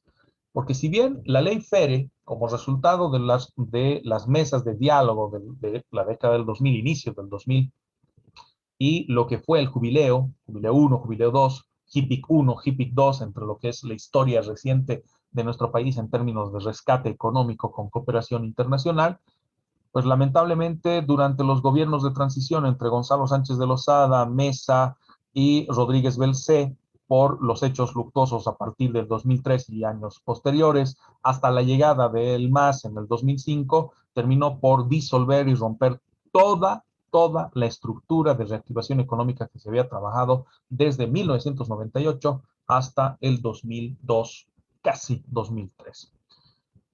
Porque ese periodo entre 2003 y 2005 fue un periodo de transición con un vacío respecto a este aspecto que, bueno, la historia en su momento le pasará la cuenta o la factura a los gobiernos de transición que tuvimos y al propio MAS, que más allá de las inconsistencias de la ley FERE o de los programas de reactivación económica HIPIC 1, HIPIC 2, Jubileo 1, Jubileo 2, pues había varios aspectos que pudieron haberse rescatado, pero lamentablemente predominó más la incidencia política de mencionar que todo lo que hizo el gobierno pasado fue un desastre, a diferencia de lo que nosotros podemos hacer como nuevo gobierno. Eso es lamentablemente el esquema que ha predominado en los últimos 14 años y que por lo visto ha retornado a la misma lógica con el gobierno de Arce. Restará ver. Ojalá que no lleguemos a un escenario tan dantesco como el que aparenta o el que pinta, pero pues en algún momento se tendrá que dilucidar. A pesar de que se ha propiciado el cambio, porque las superintendencias han dejado de existir, han sido reemplazadas por las autoridades de fiscalización y control social y por autoridades específicas en el ámbito regulatorio. En esencia, el sistema sigue existiendo. Lo que ha pasado es que han modificado su estructura. Un sistema que ya desde el mandato constitucional anterior y el mandato constitucional actual va a estar siempre perfilado a la protección del sistema financiero. Siempre en miras a mantenerlo en un criterio de estabilidad. Esto, para ser posible, requiere necesariamente que se tomen en cuenta desde el mandato constitucional las funciones que ejercita el aparato público, concretamente los entes vinculados al régimen financiero, para la regulación de la actividad financiera, para la inspección, vigilancia y control, para la autorización de las actividades financieras en nuestro país y la intervención. Todo esto que manifiesto se subsume en la labor de un organismo en particular, ASFI, bajo el entendido de que como ente regulador, además por el propio mandato constitucional, debe asumir estas funciones públicas para favorecer a la solidez y estabilidad de nuestro sistema financiero.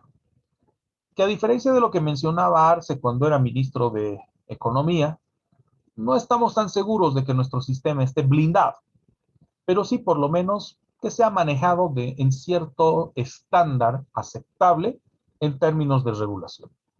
Con obviamente algunas circunstancias absurdas que se han propiciado en un determinado momento, así como también aspectos que hay que ponderar y hay que denotar las loas que merece por las buenas decisiones o determinaciones, o por lo menos el hecho de no haber alterado las reglas y condiciones de una regulación que ya se incorporaba en 1995 con la Superintendencia de Bancos y Entidades Financieras, con aquel nombre y apellido que les mencionaba hace un instante, que ahora sí lo digo de manera formal, Jacques Trigo, el superintendente de bancos durante la gestión 1992-1998. Después un perseguido político y intentos de procesos que derivaron incluso en una afectación a la salud propia de Jacques y a la salud de su esposa, que lamentablemente fallece en condiciones inaceptables por el hostigamiento político que tuvo que soportar. ¿Por qué hago alusión a Jacques Trigo? Porque en gran medida lo previsto en la Constitución Política del Estado actual con relación a la regulación del sistema financiero, no hubiera sido posible si no se tomaba una medida de corrección, un golpe de timón, como diríamos, en la conducción de la Superintendencia de Bancos y Entidades Financieras en el año 1995. Es importante que hagamos alusión a aquello, porque como les digo, es un antes y un después. No podemos ubicar la fortaleza del parámetro regulatorio de supervisión y de fiscalización sin hacer alusión a lo que aconteció en aquel año. No nos olvidemos que entre 1989 y 1994, como ya manifesté hace un instante, se propiciaron las quiebras fraudulentas de las microfinancieras, Finsa, Multiactiva, Orcobol, y en el año 1994 la quiebra estrepitosa del Banco Videsa, que ya lo había anotado en el esquema anterior, pero esta vez vamos a profundizarlo más. Videsa era un banco privado, por si acaso, pero gestionaba o era el administrador de cuentas fiscales. ¿Qué denota aquello? El Estado depositaba los fondos para gran parte de las operaciones desarrolladas por la administración pública en las arcas del Videsa.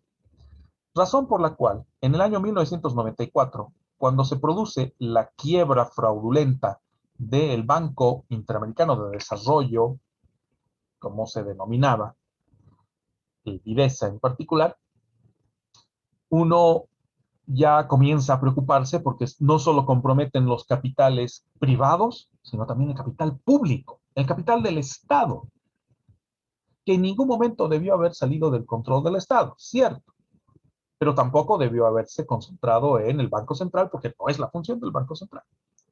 Razón por la cual esta quiebra, que además hasta la fecha sigue generando de discusión y procedimientos, porque todavía estamos cobrando o todavía se están cobrando las deudas que se tienen frente al Videsa, los deudores y prestatarios del Videsa, fuera de los procesos penales iniciados por aquella circunstancia, precisamente por todas las personas involucradas a la quiebra fraudulenta. Pero eso lo tocaremos un poco más adelante. Esto denotaba un cambio importante en la forma de operar de la Superintendencia de Bancos, que había permitido un caso FINS, que había de alguna manera admitido un caso multiactiva o un caso Orcobol, tomando en cuenta que sí era un paliativo, como les decía, a las dificultades atravesadas entre el 85 y el 89, pero ya no podemos darnos el lujo de un banco Videsa, teniendo como antecedentes el Banco de la Paz, el Banco de Cochabamba, el Banco Agrícola, el Banco Ganadero, el público, no el actual. Todos ellos bancos públicos que en determinado momento quebraron. Banco La Paz, 1992. Banco Cochabamba, 1991. Banco Agrícola, 1990. Banco Ganadero, 1992. Y luego el Videsa. Entonces, ¿qué pasaba? El sistema financiero estaba pasando por situaciones fraudulentas, riesgosas, se comprometía al público la gran incertidumbre de los ahorristas del Videsa, recuperaré mi dinero, la gran incertidumbre del Estado porque el Banco Central de Bolivia iba a asumir la pérdida del Videsa y básicamente con el dinero de todos, con el dinero de toda la población boliviana, íbamos a cubrir los errores del Videsa. Jacques Trigo dice, alto, no más. No puede ser que la Superintendencia de Bancos siga en una lógica reactiva. Esto nos ha llevado a toda esta circunstancia, a todo este desbalance en el sector público, en el sector privado. Por lo tanto, la Superintendencia de Bancos ya tiene que asumir un rol preventivo. Perdón. Tiene que asumir un rol que le permita proteger realmente al público y, en este caso, prevenir cualquiera de estas situaciones. Circunstancia que se puso a prueba en 1995.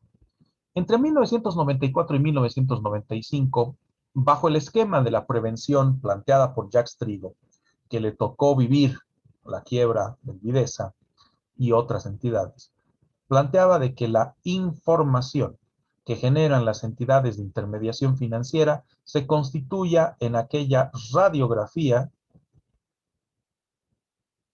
que nos muestre el estado de la entidad.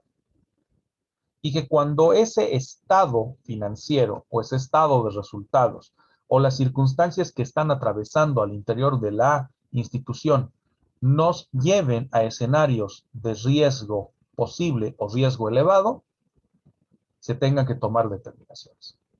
Y esto aconteció en 1995 con el Banco Boliviano Americano. El Banco Boliviano Americano, un ente privado, un banco privado, en el envío de su información contable de la gestión 94 para el paso a la 95, a cierre de gestión, en el envío de información del primer trimestre y parte del envío de la información del primer mes del segundo trimestre, denotaba cifras rojas, cifras que estaban cercanas a un colapso y una catástrofe financiera similar a la del Videsa.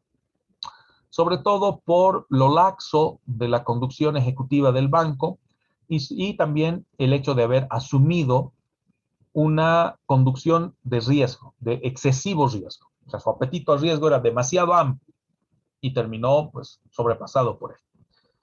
Razón por la cual en 1995, concretamente en el mes de mayo de 1995, la Superintendencia de Bancos lleva a cabo uno de los operativos icónicos en la regulación del sistema financiero boliviano. Decide intervenir las oficinas en todo el país del Banco Boliviano Americano, por si acaso la central se encontraba acá en Cochabamba, y decide intervenir las oficinas de dicho banco en un operativo conjunto con la policía y la super de bancos. Acá en Cochabamba, un lunes, no recuerdo la fecha exacta, de mayo de 1995, las calles Nathaniel Aguirre y Baptista, en pleno centro de la ciudad, estamos hablando de a una cuadra de la plaza principal. Lo propio acontecía en La Paz, lo propio acontecía en Santa Cruz. De forma simultánea, todas las oficinas del Banco Boliviano Americano aparecieron cercadas por 2 cuadras a la redonda con efectivos policiales, efectivos o agentes de la Superintendencia de Bancos, fiscalizadores de la Superintendencia de Bancos, quienes, fuera de tomar posesión de las instalaciones del banco y además retener todos los documentos de respaldo y además también intervenir las bóvedas y cajas, se propiciaba uno de los operativos más importantes en términos de protección y prevención financiera. Resultado, se evitó la quiebra. Primer cambio, preventivo. No se esperó que el Banco Boliviano quiebre. Segundo cambio, el Banco Central de Bolivia se liberaba de la obligación de asumir el riesgo, de asumir la pérdida. ¿Por qué? Porque durante este periodo de intervención del Banco Boliviano Americano, donde la Superintendencia de Bancos nombró su interventor, lo que se hizo fue negociar con la banca comercial y el Banco Central de Bolivia para que las carteras del Banco Boliviano Americano sean asumidas por la banca comercial. Como resultado, por ejemplo, todos los depósitos a plazo fijo en dólares del Banco Boliviano Americano pasaron de la cartera del Banco Boliviano Americano a el Banco de Crédito, al BCP. La cartera de depósitos a plazo fijo en bolivianos pasaron al Banco Mercantil. La cartera de créditos hipotecarios pasaron al Banco Visa. Y así sucesivamente. ¿Qué era lo que estaba ocurriendo? Las otras entidades bancarias iban a cubrir en alguna medida la pérdida y iban a continuar las operaciones del Banco Boliviano Americano en coordinación con el liquidador e interventor determinado por la Superintendencia de Bancos para evitar la quiebra y que pueda continuarse con el cobro de las acreencias de todos los créditos colocados por el Banco Boliviano Americano y que no se vean afectados los recursos de los ahorristas. Obviamente, tuvo que haber sesión y negociación entre la banca comercial y el Banco Central. Pero esto fue un punto de inflexión para que de una vez se evite los escenarios negativos que se habían generado por los casos Finsa, Videsa, Multiactiva, Banco La Paz, Banco Cochabamba, etcétera, etcétera, etcétera. Y si se dan cuenta, desde 1995 hasta la fecha, no ha habido ninguna quiebra fraudulenta de ninguna entidad financiera bancaria. Sí ha habido casos complicados de sociedades cooperativas y de fondos financieros, pero estos también han sido intervenidos casi a tiempo en la mayoría de los casos, salvo una en particular con Mutual Guapay, pero después el resto han sido intervenidos en su momento y eso se lo debemos a, como les digo, al superintendente de bancos y entidades financieras de aquel entonces que dijo basta, no más actividad reactiva de la Superintendencia de Bancos. Por eso es que Jack Street pasa a los anales de la historia de la regulación financiera en nuestro país como aquel responsable del cambio de política y de actitud de la Superintendencia de Bancos que a la fecha sigue operando en lo que es hoy ASFI. Claro que ese operativo fue de película, ¿no? Más de 200 efectivos policiales y funcionarios de la Superintendencia de Bancos en la central del Banco Boliviano Americano acá en Cochabamba, donde actualmente son las oficinas de BOA. Pues yo lo sé y lo viví en carne propia esto porque mi familia tenía cuentas de depósitos a plazo fijo que eran el respaldo de la garantía del estudio y los gastos de mis hermanos en México. Por eso nos veíamos severamente preocupados por el hecho de que había posibilidad de perder ese capital, ¿no? Razón por la cual le dimos un seguimiento irrestricto a todo lo que acontecía en aquel entonces, a la intervención operada por la Superintendencia de Bancos, y debemos agradecer que esto permitió, pues, uno, que no hayamos perdido nada del capital que teníamos depositado en el Banco Boliviano Americano y que motivó nuestro paso al Banco de Crédito de Bolivia, al BCP. Se denominaba BCP en aquel entonces porque era Banco de Crédito del Perú. Ahora, a partir de ese momento, las intervenciones comienzan a ser hechos relámpago, no como la circunstancia propiciada con el Banco Boliviano Americano, porque esto ya en una conversación con Jacques Trigo en una entrevista que le hicieron, mencionaba, ¿y por qué tomó la determinación de un operativo tan grande, de un operativo conjunto simultáneo en todo el país y con intervención policial, con precintado de oficinas, para precautelar la documentación, la información de respaldo y demás circunstancias? Se tomaron incluso hasta los depósitos del Banco Boliviano Americano. Jacques Trigo mencionaba con la particularidad que me denotaba, muy sereno el hombre, para dar una buena señal, para indicar al sector financiero, no vamos a admitir otro Videsa. No vamos a admitir otra quiebra fraudulenta. Y lo consiguieron. Por eso es que les digo, hay un antes y un después en la forma de ejercicio de regulación financiera, y esa forma tiene nombre y apellido con Jacques Trigo, en lo que significó en su momento la conducción de la Superintendencia de Bancos en su condición de superintendente. Pasa a la historia. Es otro de nuestros hitos.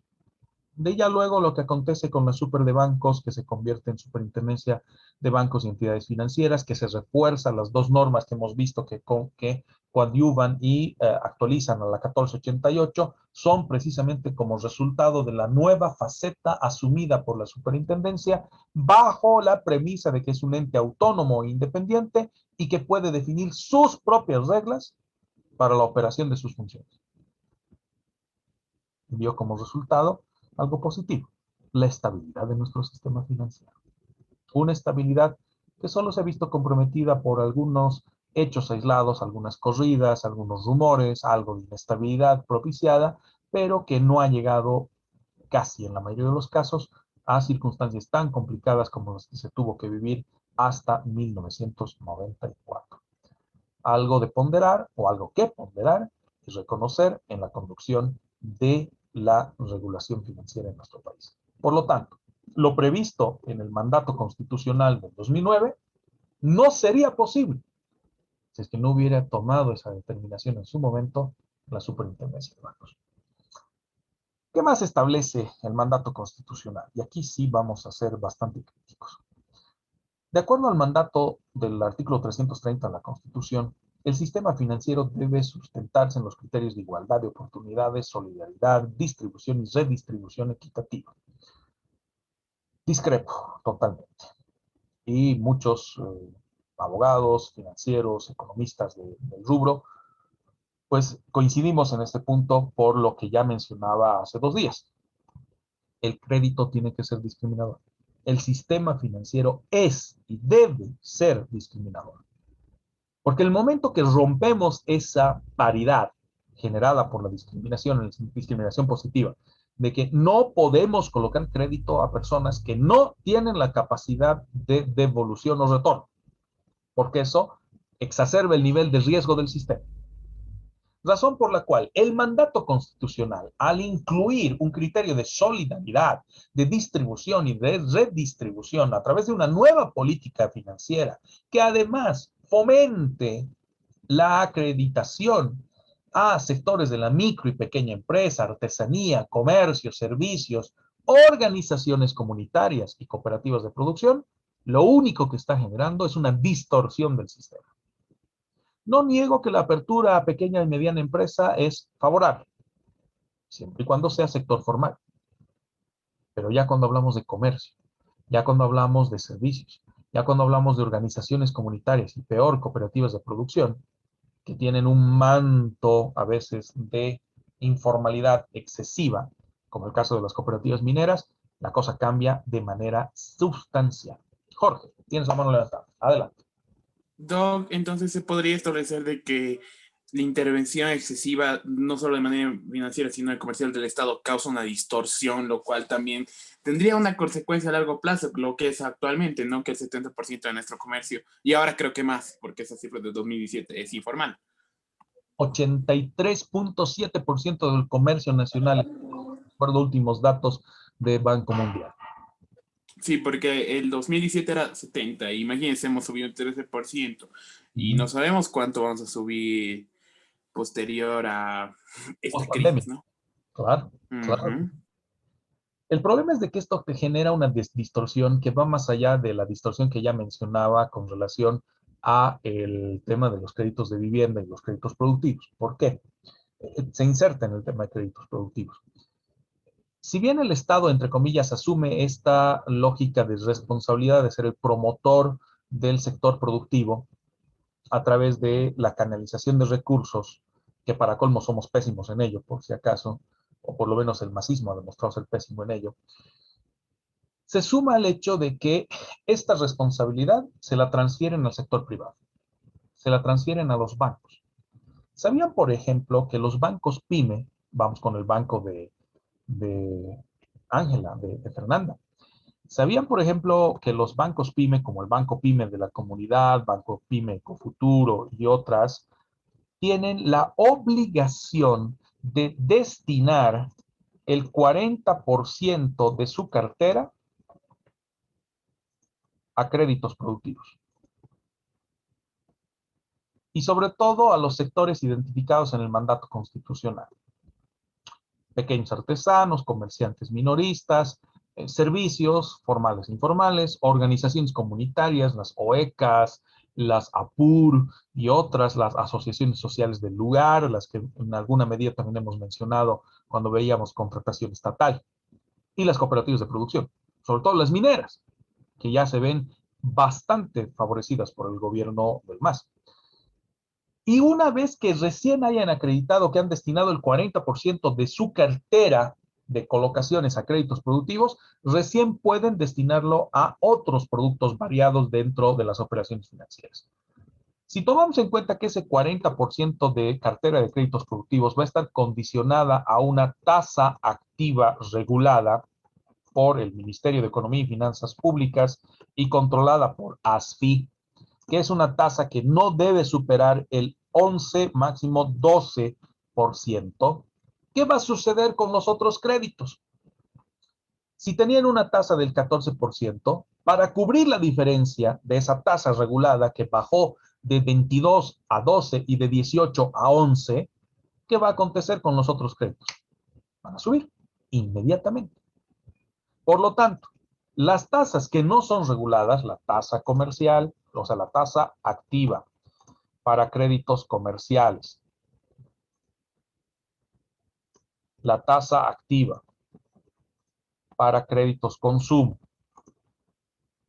e inclusive la tasa activa para tarjetas de crédito va a incrementar exponencialmente.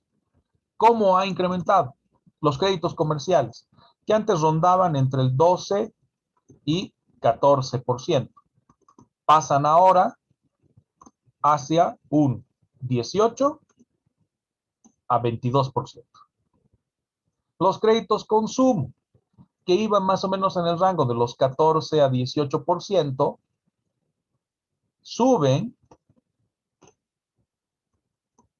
o incrementan a una tasa activa del 22 hasta el 28%, en muchos casos.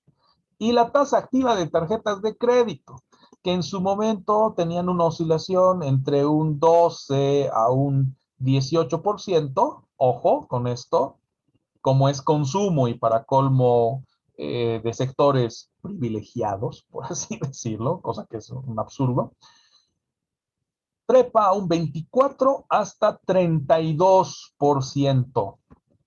¿A quién estás castigando? ¿A quienes sí pueden pagar?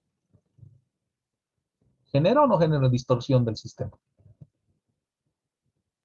Totalmente, doctor. Pero lógico. Fuera de un detalle. Para obtener un crédito comercial a esta tasa 18 a 22%, tienes que por poco vender tu alma al diablo, que es lo mismo que ser socio del banco. Y si quieres un crédito consumo, más o menos por ahí va también la cosa. Tarjeta de crédito, ni qué decir, aunque ahora la emisión de tarjetas de crédito por efecto de la pandemia es algo tan sencillo como ir a comprar galletas.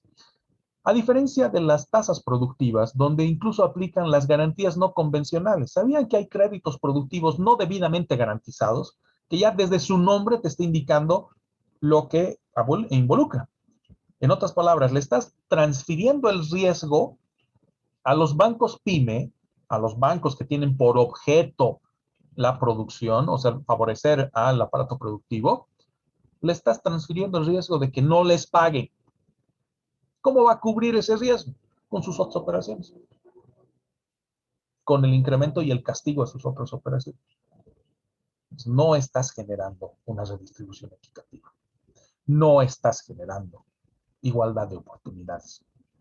No estás favoreciendo a la democratización del crédito, la retórica que se maneja ahora por efecto de la ley 393. Lo que estás haciendo es generar mayor distorsión y afectación de nuestro sistema. Claro, Doc, porque llega a ser un poco muy estatalista, ¿no? Esto.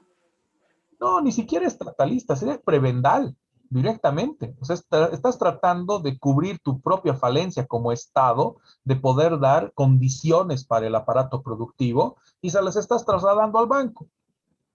Que son entidades privadas. Claro.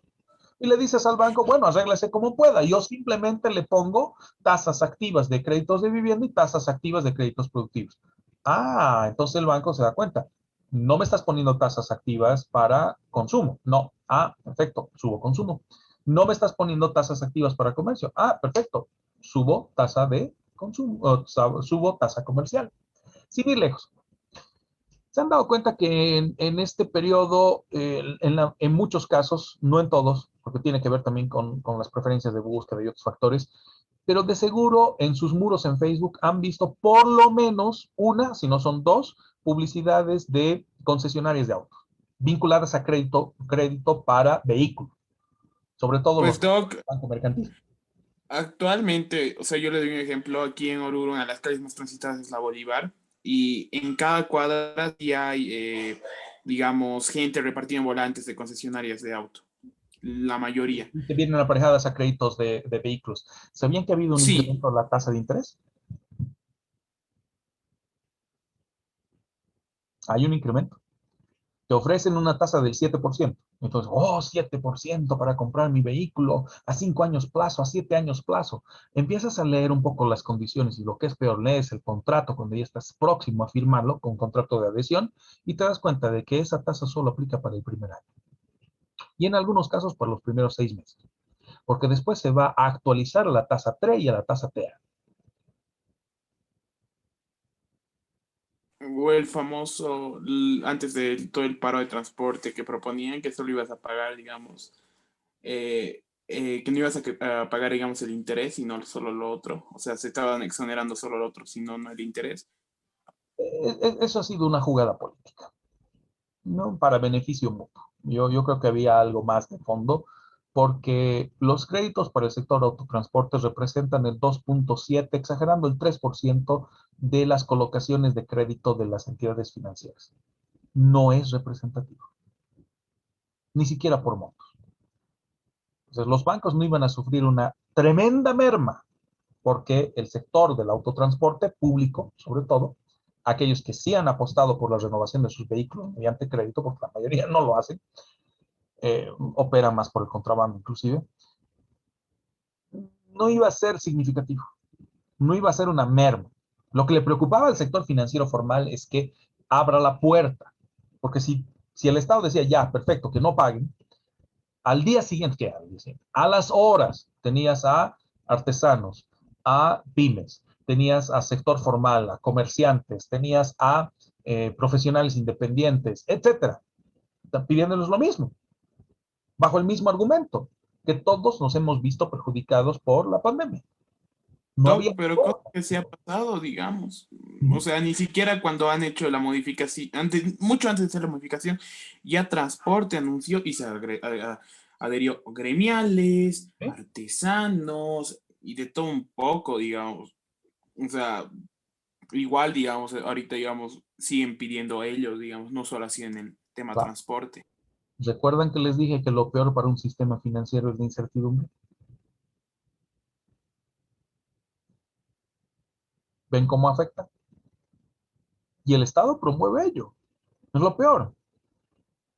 Estamos dejando por tierra, estamos dejando atrás todo lo que ha sido un esquema de regulación y de normativa propicia, acorde, que ha tratado de consolidar o por lo menos establecer un criterio de durabilidad, si quieren, de nuestro sistema, de resistencia o resiliencia, perdón, de nuestro sistema, para que con una medida política prebendal lleguemos a esto.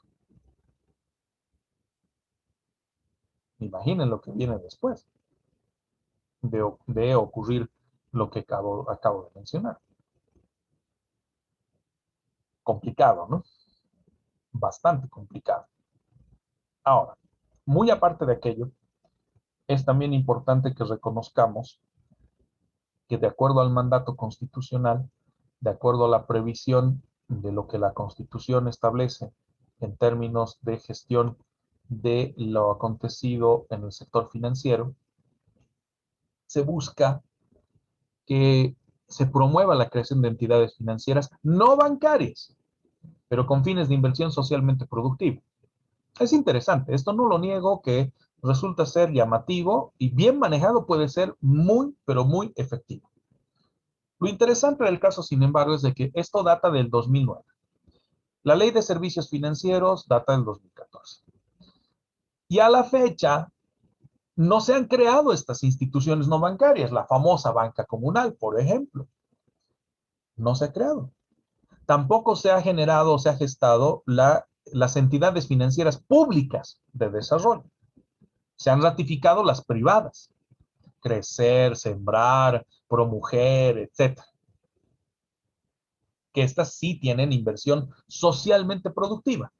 Es innegable la incidencia que genera en términos positivos de IDEPRO, Fundapro, Crecer, Sembrar Sartawi, Promujer y tantas otras en el país que realmente están dando cobertura a proyectos, a programas de inversión y programas de desarrollo que no solamente tienen una incidencia económica o financiera, sino también social, porque ayudan a un nivel de bienestar.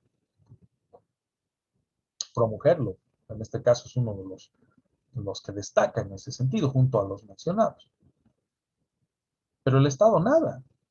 Y la ley de servicios financieros planteaba que el Estado iba a ser el promotor a través de las entidades financieras públicas de desarrollo y también la consolidación de un BDP que ya existía, pero que necesitaba relanzarse, el Banco de Desarrollo Productivo. El problema es de que ese Banco de Desarrollo Productivo ha abandonado su categoría de banco de segundo piso, eso lo vamos a explicar un poco más adelante, y se ha convertido en un banco casi de primer piso. Se está compitiendo de igual a igual con los otros bancos, cuando su razón de ser era la de consolidarse en un banco de bancos.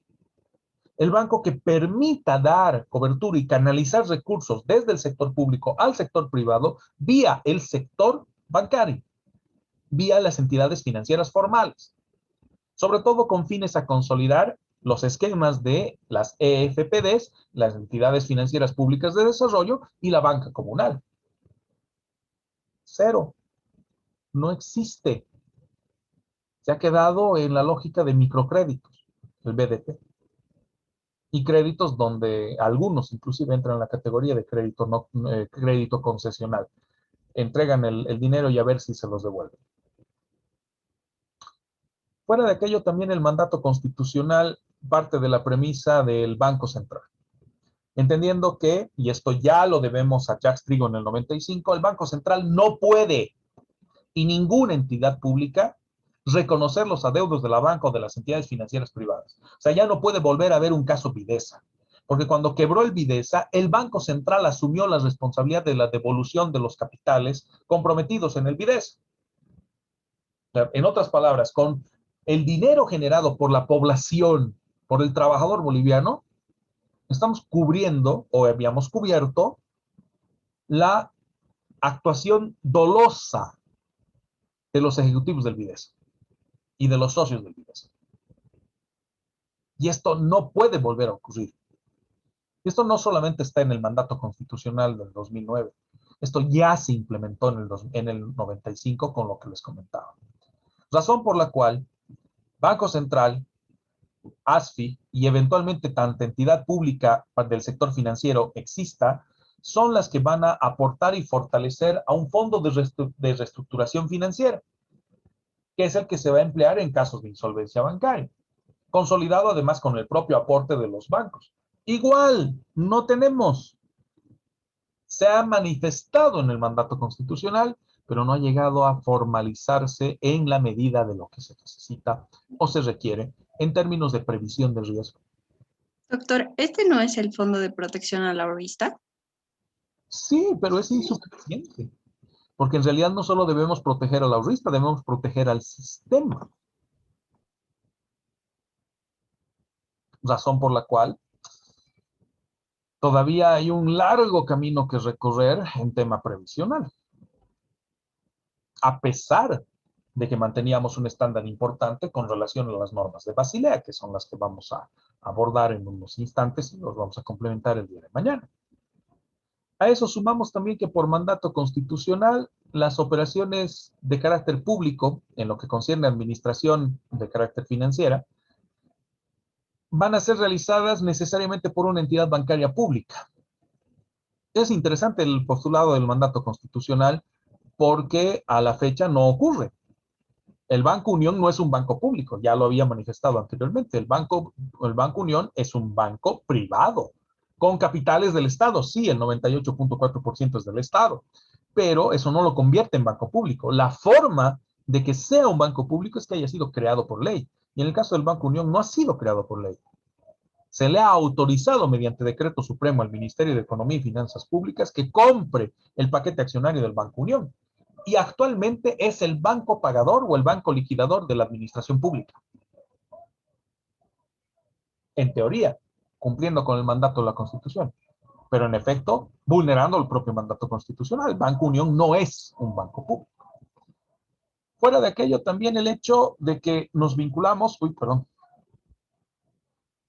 a que las actividades de intermediación financiera, las actividades desarrolladas por la CEIF, todo lo que involucre prestación de servicios dentro del sistema, necesariamente van a ser de orden público y pueden ser ejercitadas siempre y cuando gocen de la correspondiente autorización del Estado conforme a ley. ¿Y quién es el que les va a otorgar o qué entidad es la que les otorga la autorización para su funcionamiento? ASFI, que en su momento fue la Superintendencia de Bancos y Entidades Financieras. Bajo esa lógica, entonces, se va a poder ejercitar esas funciones públicas que mencionaba anteriormente. La regulación, la inspección, la vigilancia, la autorización, así como también la intervención cuando ubiquemos que una entidad de intermediación no se está adecuando a la normativa vigente y que en consecuencia pudiera haberse comprometido la estabilidad del sistema y también los intereses del consumidor financiero y los usuarios financieros. Por eso es de que la regulación recae en una entidad de carácter público y de jurisdicción en todo el territorio nacional. Estamos hablando de ASFI.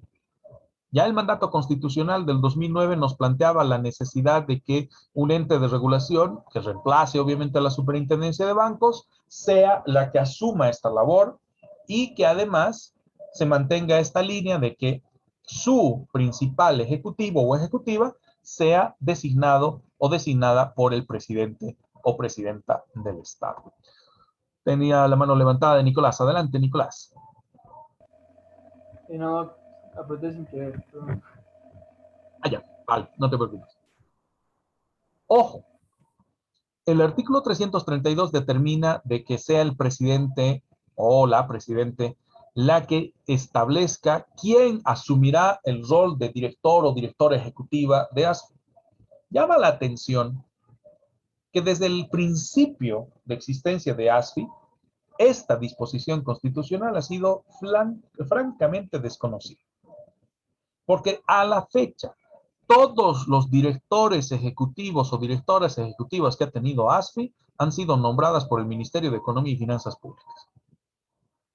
Han sido nombradas en un carácter interino, vulnerando el propio mandato constitucional. Incluso durante el periodo que el masismo tenía control absoluto de la Asamblea Legislativa y que ahora todavía tiene un control por la jugada de los 2/3. ¿Para qué el mandato constitucional?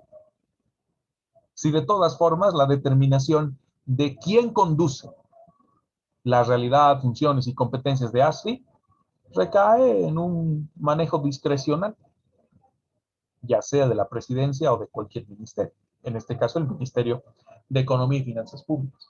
Lo que me lleva a uno de los artículos más interesantes que he tenido oportunidad de revisar o leer respecto a este punto. Un artículo publicado en la revista de Libre Empresa, me acuerdo la fecha exacta, pero sé que es posterior al 2010, que está titulado como El retorno del rey, haciendo alusión al ministro de Economía y Finanzas Públicas, a quien se le habían otorgado, se le otorgaron y se le otorgan todavía, aunque esto resta ver cómo va a operar en el caso de Arce. Se le otorgaron sendas facultades formales e informales y que básicamente condicionaba el hecho de que las otras figuras de gobierno son simplemente decorativas porque las decisiones formales en términos de economía y finanzas se concentraban en una única cartera y, ojo, en una única persona, el ministro de Economía y Finanzas Públicas. Un artículo valiosísimo que se los recomiendo a toda costa. Voy a procurar encontrarlo para pasárselos a través de plataforma, ¿vale?